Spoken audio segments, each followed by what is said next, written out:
saya berada di Desa Karama, Kecamatan Tinambung. Karama sangat terkenal karena banyak di sini banyak tinggal para pelaut dan para perempuannya dikenal sebagai penenun sarung sutra.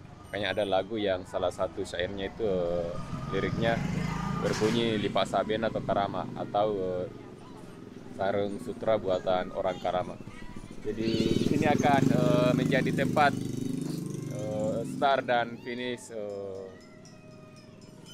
Goes Marasa, jalur Sutra Mandar. Kita akan kumpul, kemudian akan memulai perjalanan mengarah ke Manjopai, dusun yang masih menjadi bagian dari desa Karama. Adapun nanti garis finishnya juga di sini peserta datang dari arah kota Tinambung. Sekarang mari kita menuju ke arah Manjopai, khususnya di Pantai Galeto.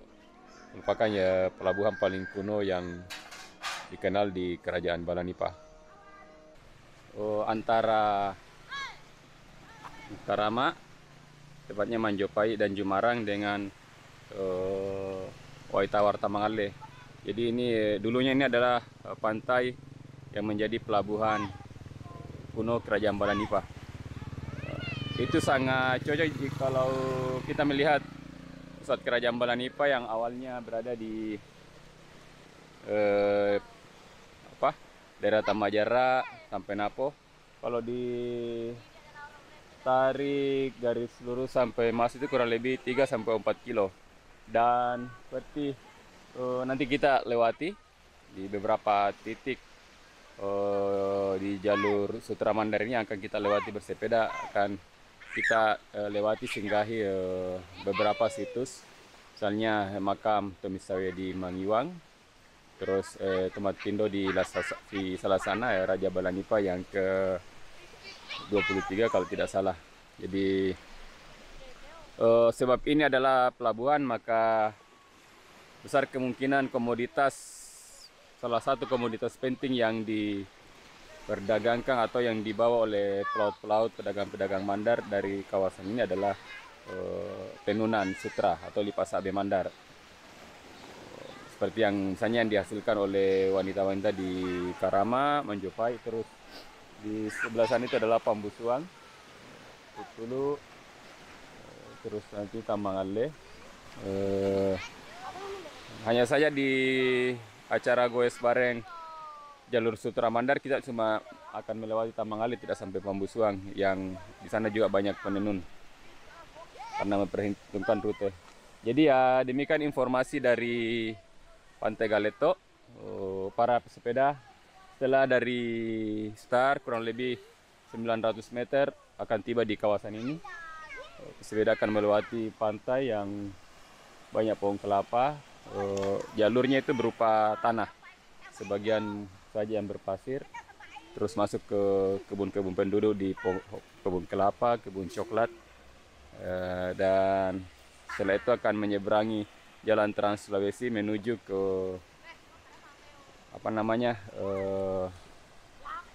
jalan ke arah Palis untuk kemudian ke Panutungan.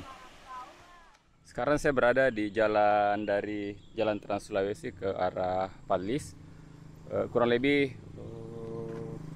100 meter dari Jalan Trans Sulawesi. Di sebelah kanan akan kita dapati papan lokasi makam Tomisawe di Mangiwang. Secara harfiah itu orang yang duduk di atas ikan hiu. Lokasinya ada di dalam kurang lebih 50 meter dari sini. Nah ini jalannya akan kita lewati di sewaktu goes jalur Sutra Mandar.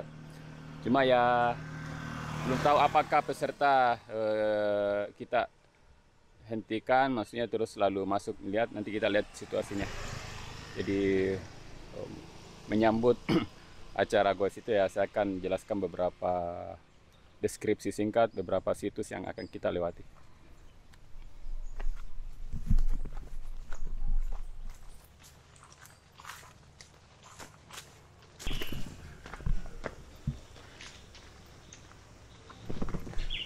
Nah, sekarang kita berada di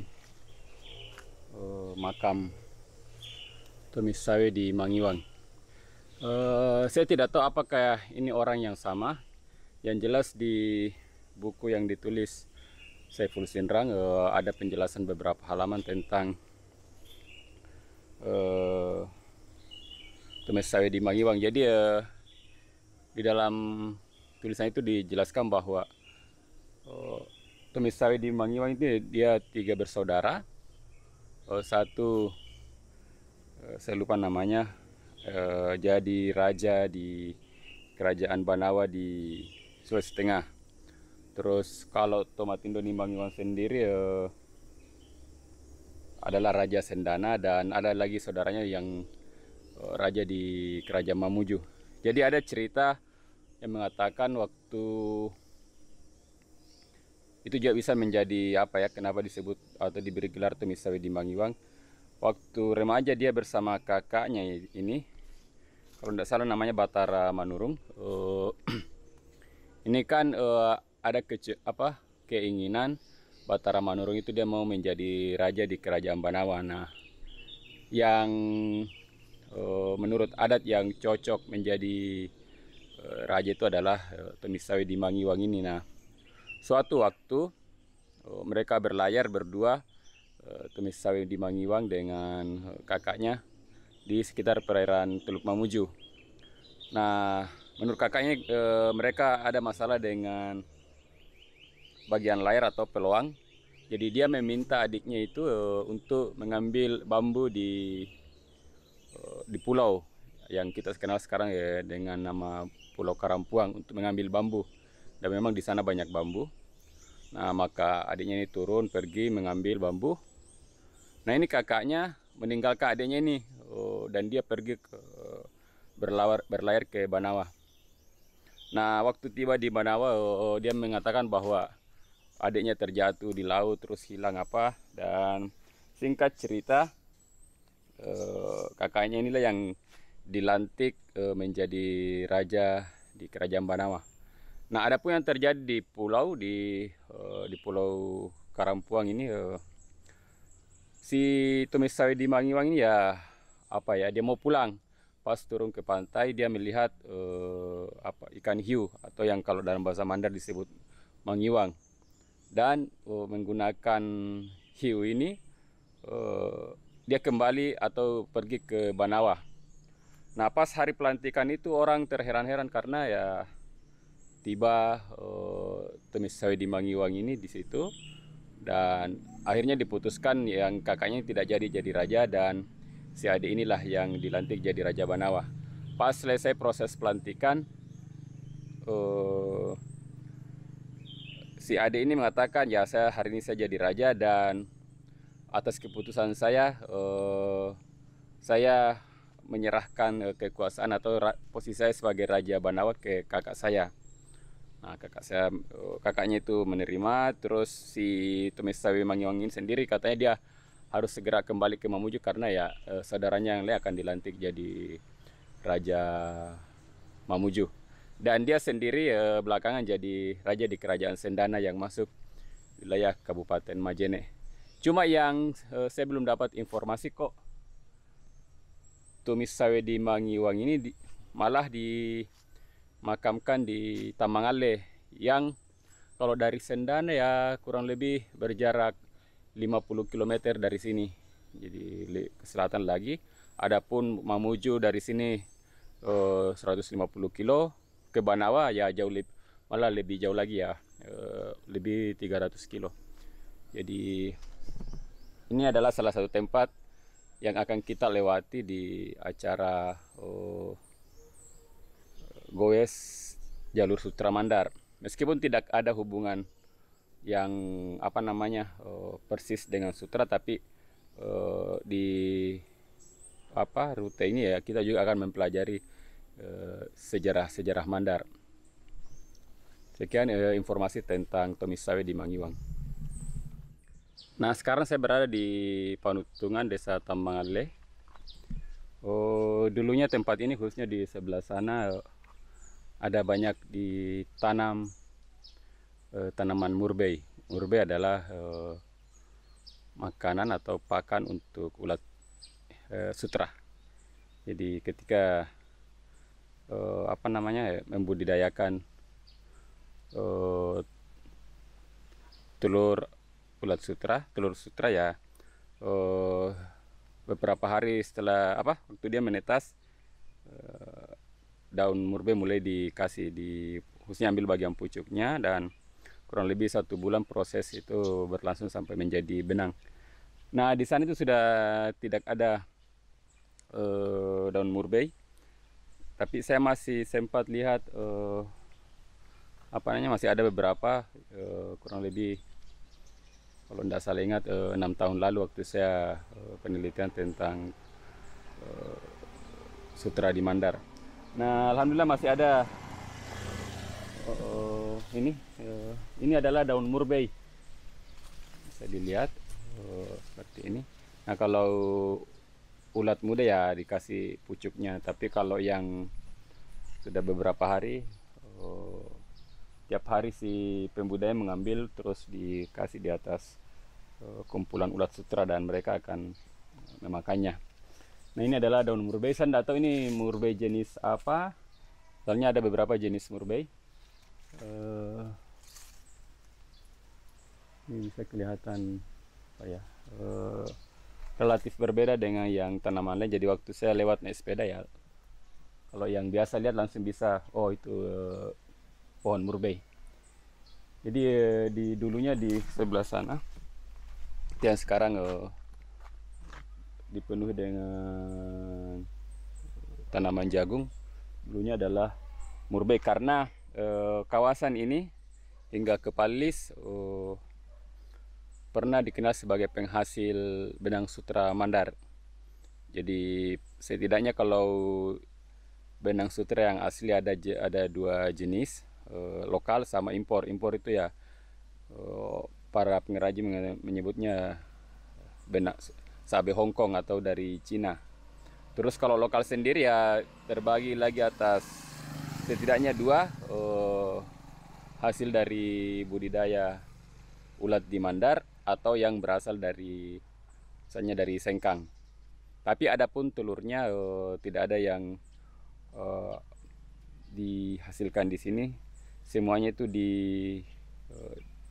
saya tidak tahu istilahnya di dinas perkebunan. Jadi dinas perkebunan itu membudidayakan terus supaya telurnya berkualitas, terkontrol dengan baik, mereka bagi ke para pembudidaya. Setelah melewati Kampung Pandutungan di sebelah sana, yang dulu pernah ada kebun murbei sebagai pakan ulat sutra. Nah, sekarang kita berada di situs budaya makam Tomatindo di Salasana. Ini papannya, lokasinya ada di atas, nanti kita naik. Tomatindo di Salasana itu adalah salah satu raja di Kerajaan Balanipa, raja ke-23, cucu dari Daeng Rioso. Sekarang kita ke sana.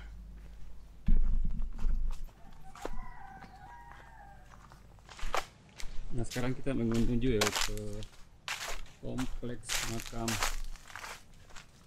Tomatindo di Salasana.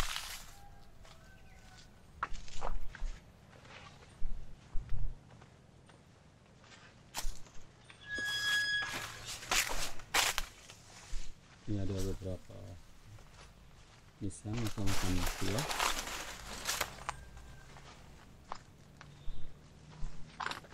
Saya tidak tahu yang mana yang makamnya, apakah yang ini atau yang di dalam itu.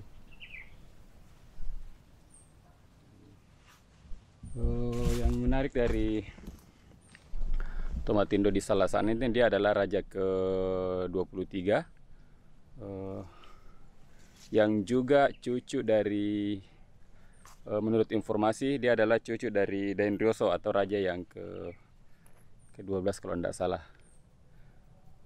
Dan kalau tidak salah gelar Anumerta atau gelar Tomatindo di Salasana itu ya berarti yang wafat di di singgasananya. Saya tidak tahu persis karena ada juga yang gelar Anumerta itu yang raja yang lain dia diberi gelar Anumerta Tomatindo di Langgana.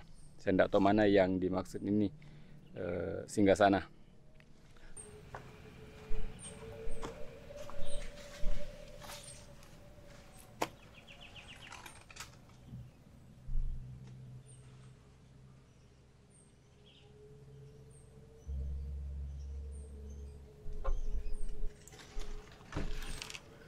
Di sini tidak ada penjelasan spesifik mana yang dimaksud makam Tomatindo di Salasana. Sepertinya ini karena kalau lihat ukuran nisan terus diberi bangunan khusus. Kalau yang lain kan seperti ini. Ya ini juga relatif besar, cuma atap saja. Yang jelas kalau model nisan begini ya mereka adalah keluarga bangsawan yang terletak juga di atas bukit-bukit kecil, beda dengan pemakaman umum yang kadang di pinggir pantai, di tempat-tempat biasa. Sekian informasi dari situs Tomatindo di Salasana yang kawasannya akan kita lewati di Goes Bersama jalur Sutra Mandar. Itu di bawah jalan yang akan kita lewati. Jadi dari situ Panutungan jalan ke arah Oting. Sekarang saya berada di salah satu pusat industri pengolahan tali di Desa Karama, tepatnya di Dusun Lambe. Areal ini cukup panjang dan tadi saya sempat tanya ke salah satu pengrajin, ya setidaknya ada 20 pekerja yang sedang melakukan aktivitas memintal tali. Jadi bisa dilihat seperti di sana ada yang jalan membawa semacam kayu, terus di ujung sana ada 2 orang yang memutar. Nah di bagian sisi yang lain ada juga yang memutar itu. Jadi ini proses pembuatan tali ini. Pekerjaan ini khusus banyak dilakoni oleh perempuan yang dulunya mereka adalah kalau yang tua-tua ya adalah penenun. Jadi sebagian besar kaum perempuan di Desa Karama lebih banyak melakukan aktivitas membuat tali dibanding menenun sarung sutra, kain sutra. Jadi tempat ini akan kita lewati setelah meninggalkan Tamangale tadi, melintas Lamasariang menuju SMP 4 Tinambung atau SMP Karama dan ke tempat ini. Jadi lokasi pembuatan tali ini berada di perbukitan yang berada di antara Lamasariang, Karama, terus Tinambung. Nanti kita tembus sebentar ke tengah-tengah untuk kemudian ke Buktu Ciping, Buktu Salombo, lokasi pertempuran antara Dayang Rioso dengan Arum Palaka. Yang juga ada di sana ada sedang dibangun Taman Budaya Mandar di perbukitan Buktu Ciping. Jadi ini informasi tempat yang akan kita lewati di kegiatan Goes Bersama jalur Sutra Mandar.